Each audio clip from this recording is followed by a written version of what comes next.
Assalamualaikum warahmatullahi wabarakatuh. Kami dari kelompok 2 akan mempresentasikan dengan judul Konsep dan Urgensi Penegakan Hukum yang Berkeadilan Historis, Sosiologis, Politis tentang penegakan hukum. Baik, di sini saya akan memperkenalkan nama anggota kelompok saya. Yang pertama saya sendiri, Afia Cahya Amalta Putri. Yang kedua, Yayang Feni Renova Putri. Yang ketiga, Tessa Onevia. Keempat, Sandia Pionika. Dan yang kelima, Juliani. Agar tidak memperpanjang waktu, izinkan kami untuk memulai presentasi hari ini. Menggali sumber historis, sosiologis, politis tentang penegakan hukum yang berkeadilan di Indonesia. Agar negara di Indonesia ini dapat melaksanakan tugasnya dengan ketertiban dan perlindungan warga negara, maka disusunlah peraturan-peraturan yang disebut dengan peraturan hukum. Peraturan hukum mengatur hubungan antar manusia yang satu dengan manusia lainnya. Di samping mengatur hubungan manusia atau warga negara dengan negara, serta mengatur organ-organ negara dalam menjalankan pemerintahan negara. Ada dua pembagian besar hukum. Yang pertama, hukum privat, yaitu hukum yang mengatur hubungan antar manusia atau individu yang menyangkut kepentingan pribadi, misalnya seperti jual beli, sewa menyewa, pembagian waris, dan lain sebagainya. Yang kedua, hukum publik, ialah hukum yang mengatur hubungan antara negara dengan orang negara atau hubungan negara dengan perseorangan yang menyangkut kepentingan umum. Misalnya seperti perampokan, pencurian, pembunuhan, penganiayaan, dan tindakan kriminal lainnya.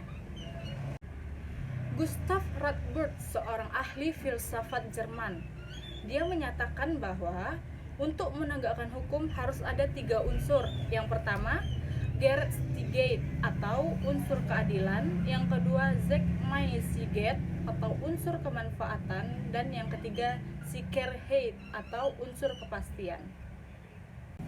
Baik, di sini saya akan jelaskan tentang keadilan. Keadilan merupakan suatu unsur yang harus kita perhatikan dalam menegakkan hukum. Artinya, bahwa dalam pelaksanaan hukum, para aparat penegak hukum harus bersikap adil. Jika tidak bersifat adil, akan mengakibatkan keresahan pada masyarakat, sehingga wibawa hukum dan aparatnya akan luntur di masyarakat. Apabila masyarakat tidak peduli terhadap hukum, maka ketertiban dan ketentuan masyarakat akan terancam, yang pada akhirnya akan mengganggu stabilitas nasional.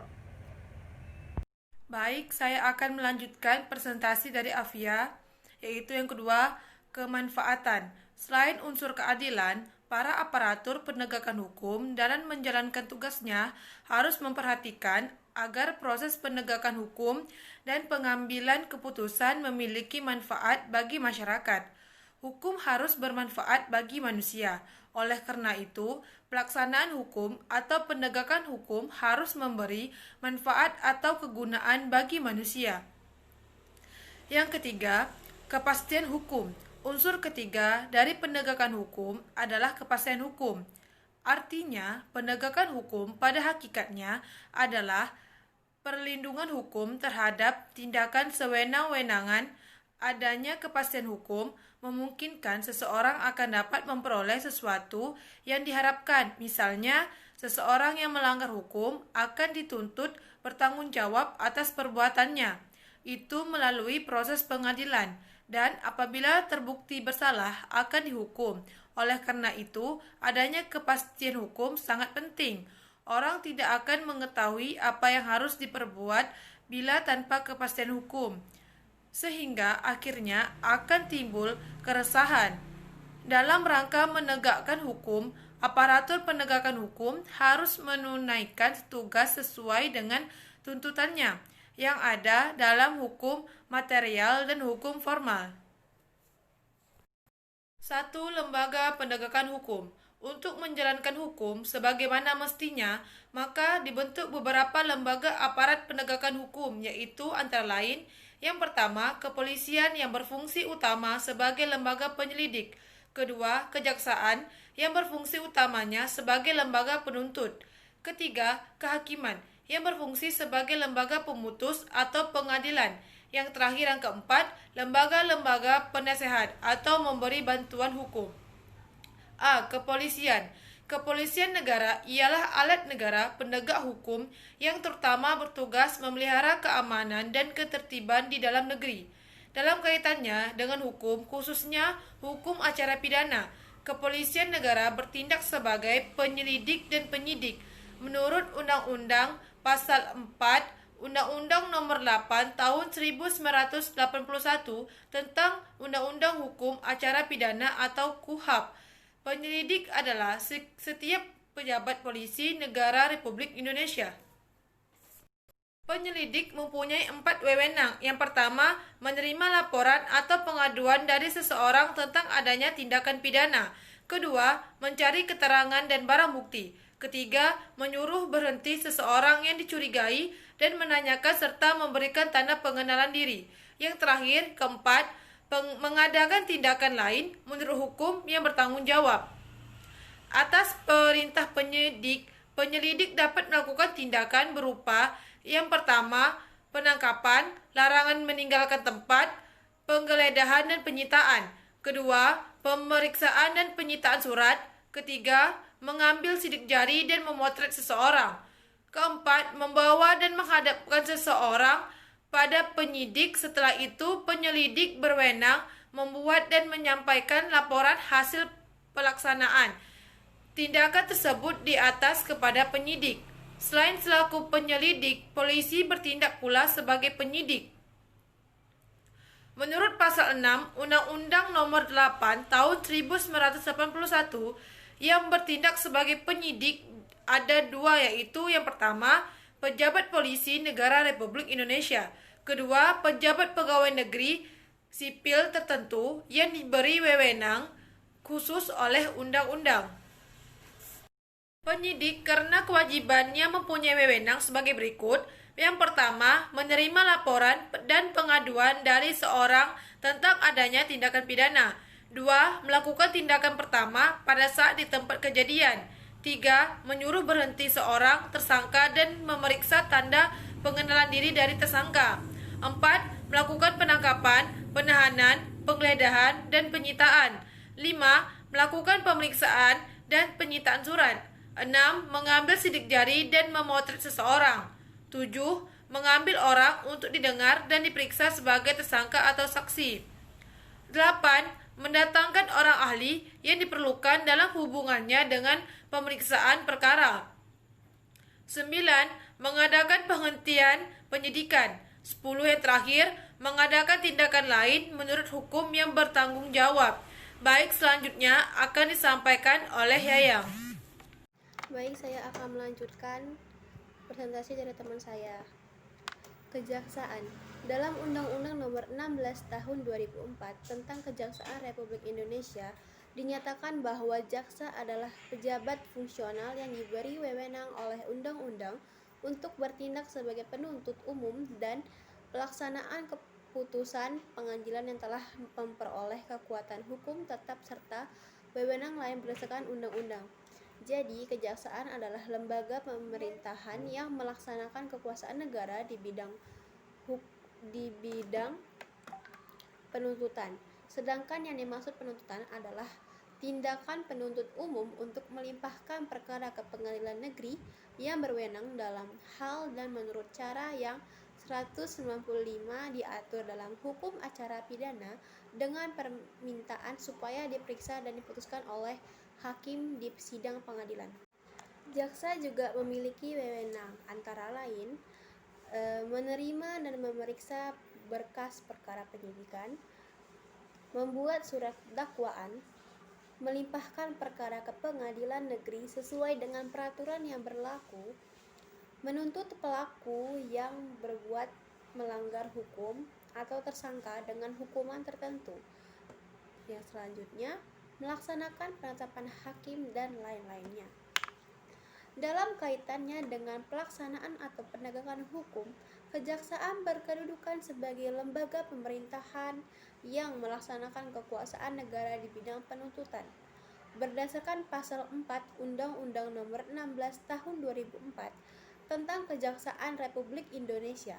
Pelaksanaan kekuasaan negara di bidang penuntutan tersebut diselenggarakan oleh 1. Kejaksaan Agung, berkedudukan di Ibu Kota Negara Republik Indonesia dan daerah hukumnya meliputi wilayah kekuasaan negara Republik Indonesia. Yang kedua, Kejaksaan Tinggi, berkedudukan di Ibu Kota Provinsi dan daerah hukumnya meliputi wilayah provinsi. Yang ketiga, Kejaksaan Negeri, berkedudukan di Ibu Kota, Kabupaten atau Kota yang daerah hukumnya meliputi daerah, kabupaten atau kota. Tugas dan wewenang kejaksaan bukan hanya dalam bidang pidana, tetapi juga di bidang perdata dan tata usaha negara, di bidang ketertiban dan kepentingan umum, serta dapat diberikan pertimbangan dalam bidang hukum kepada instansi pemerintah lainnya. Dalam pasal 30 Undang-Undang Nomor 16 Tahun 2004 tentang Kejaksaan Republik Indonesia dinyatakan bahwa di bidang pidana, kejaksaan mempunyai tugas dan wewenang. 1. Melakukan penuntutan. Yang kedua, melaksanakan penetapan hakim dan keputusan pengadilan yang telah memperoleh kekuatan hukum tetap. Yang ketiga, melakukan pengawasan terhadap pelaksanaan putusan pidana bersyarat, putusan pidana pengawasan, dan keputusan lepas bersyarat.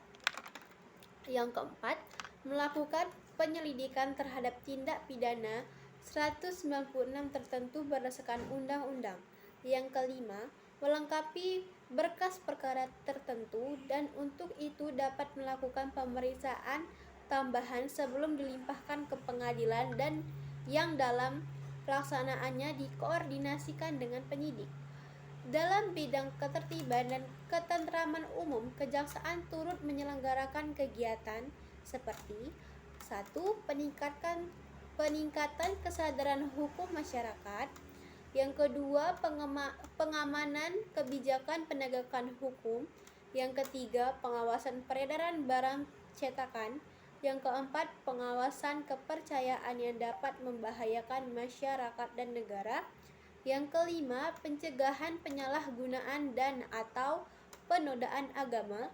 Yang keenam, penelitian dan pengembangan hukum serta statistik krim. Selanjutnya ada kehakiman. Kehakiman merupakan suatu lembaga yang diberi kekuasaan untuk mengadili. Adapun hakim adalah pejabat peradilan negara yang diberi wewenang oleh undang-undang untuk mengadili. Menurut pasal 1 Undang-Undang 197 Nomor 8 Tahun 1981 tentang Undang-Undang Hukum Acara Pidana atau KUHAP, pengadili adalah serangkaian tindakan hakim untuk menerima, memeriksa, dan memutus perkara pidana berdasarkan asas bebas, jujur, dan tidak memihak di sidang pengadilan dalam hal dan menurut cara yang diatur dalam undang-undang tersebut. Dalam upaya menegakkan hukum dan keadilan serta kebenaran, hakim diberi kekuasaan yang merdeka untuk menyelenggarakan peradilan. Artinya, hakim tidak boleh dipengaruhi oleh kekuasaan-kekuasaan lain dalam memutuskan perkara. Apabila hakim mendapat pengaruh dari pihak lain dalam memutuskan perkara, maka cenderung keputusan hakim itu tidak adil, yang pada akhirnya akan meresahkan masyarakat dan wibawa hukum, dan hakim akan pudar. Baik, kita lanjut yang kedua, lembaga peradilan. 2. Peradilan agama. Peradilan agama terbaru diatur dalam UU Nomor 50 Tahun 2009 sebagai perubahan kedua atas UU Nomor 7 Tahun 1989. Berdasar undang-undang tersebut, peradilan agama bertugas dan berwenang memeriksa perkara di tingkat pertama antara orang-orang yang beragama Islam di bidang A. Perkawinan, B. Kewarisan, wasiat, dan hibah yang dilakukan berdasarkan hukum Islam, C. Wakaf dan sedekah. Kita lanjut poin yang kedua, yaitu B. Peradilan militer. Wewenang peradilan militer menurut Undang-Undang Darurat Nomor 16/1950 yang telah diperbarui menjadi UU Nomor 31 Tahun 1997 tentang peradilan militer adalah memeriksa dan memutuskan perkara pidana terhadap kejahatan atau pelanggaran yang dilakukan oleh seseorang yang pada waktu itu adalah anggota Angkatan Perang RI. Yang kedua, seorang yang pada waktu itu adalah orang yang oleh Presiden dan peraturan pemerintah ditetapkan sama dengan Angkatan Perang RI. Ketiga, seorang yang pada waktu itu ialah anggota suatu golongan yang dipersamakan atau dianggap sebagai Angkatan Perang RI oleh atau berdasar Undang-Undang. 4. Orang yang tidak termasuk golongan tersebut di atas 1, 2, 3 tetapi atas keterangan Menteri Kehakiman harus diadili oleh pengadilan dalam lingkungan peradilan militer. Yang C. Peradilan Tata Usaha Negara. Peradilan tata usaha negara diatur Undang-Undang Nomor 5 Tahun 1986 yang telah diperbaharui menjadi UU Nomor 9 Tahun 2004. Dalam pasal 1 ayat 1 disebut bahwa tata usaha negara adalah administrasi negara yang melaksanakan fungsi untuk menyelenggarakan urusan pemerintah baik di pusat maupun di daerah. Peradilan tata usaha negara bertugas untuk mengadili perkara atau perbuatan melawan hukum yang dilakukan oleh pegawai tata usaha negara. D. Peradilan umum. Peradilan umum adalah salah satu pelaksanaan kekuasaan kehakiman bagi rakyat mencari keadilan pada umumnya. Rakyat atau pada umumnya apabila melakukan suatu pelanggaran atau kejahatan yang menurut peraturan dapat dihukum, akan diadili dalam lingkungan peradilan umum. Untuk menyelesaikan perkara-perkara yang termasuk wewenang peradilan umum digunakan beberapa tingkat atau badan pengadilan, yaitu 1. Pengadilan negeri. Pengadilan negeri dikenal pula dengan istilah pengadilan tingkat pertama atau wewenangnya meliputi satu daerah tingkat 2, misalnya Pengadilan Negeri Bekasi, Pengadilan Negeri Tasikmalaya, Pengadilan Negeri Bogor, dan sebagainya.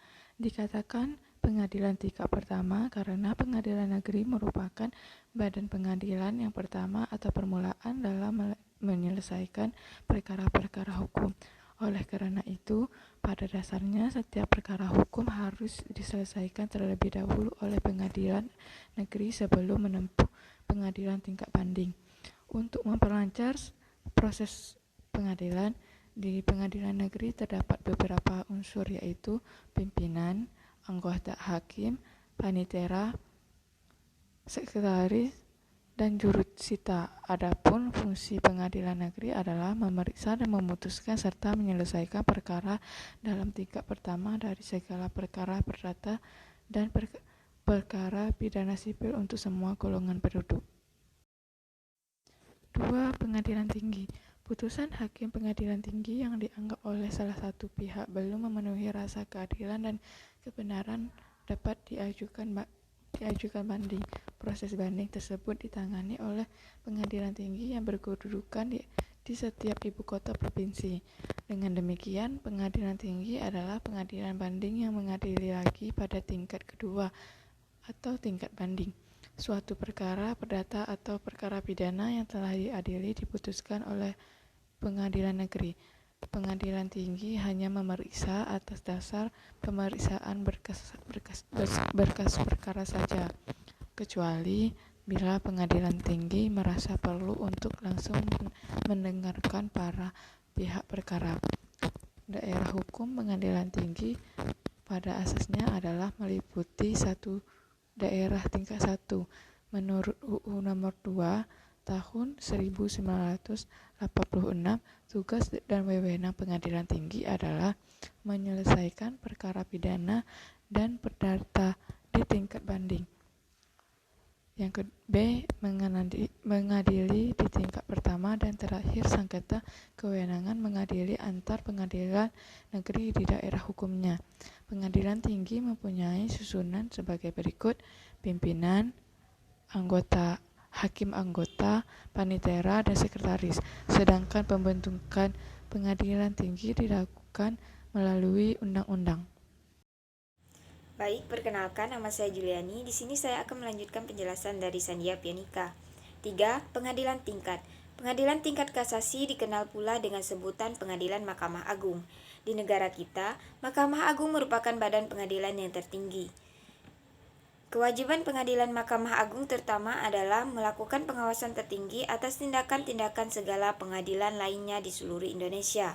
Dalam pasal 24 ayat 2 tahun Undang-Undang 1945 ditegaskan bahwa kekuasaan kehakiman menurut Undang-Undang Dasar Negara Republik Indonesia tahun 1945 merupakan kekuasaan yang merdeka yang dilakukan oleh sebuah Mahkamah Agung dan badan peradilan yang berada di bawah dan di dalam lingkungan peradilan umum, lingkungan peradilan agama, lingkungan peradilan militer, lingkungan peradilan tata usaha negara, dan dalam kaitannya dengan masalah pengadilan, dalam undang-undang tersebut dijelaskan bahwa Mahkamah Agung bertugas dan berwenang memeriksa dan memutuskan a. permohonan kasasi, b. sengketa tentang kewenangan mengadili, c. permohonan peninjauan kembali putusan peradilan yang telah diperoleh kekuasaan tetap. 4. Penasihat hukum. Penasihat hukum merupakan istilah yang ditujukan kepada pihak atau orang yang memberikan bantuan hukum. Hak lain yang dimiliki penasihat hukum sehubungan dengan pembelaan terhadap klien atau tersangka adalah mengirim dan menerima surat dari tersangka setiap kali dikehendaki olehnya. Dalam melaksanakan bantuan hukum, ada beberapa prinsip yang harus diperhatikan oleh semua pihak, yaitu a. penegak hukum yang memeriksa tersangka atau terdakwa wajib memberi kesempatan kepada terdakwa untuk memperoleh bantuan hukum. b. bantuan hukum tersebut merupakan usaha untuk membela diri. c. tersangka atau terdakwa berhak dan bebas untuk memilih sendiri penasihat hukumnya. Baik, hanya itu yang dapat kami sampaikan. Terlebih terkurang kami mohon maaf. Wabillahi taufiq wal hidayah. Wassalamualaikum warahmatullahi wabarakatuh.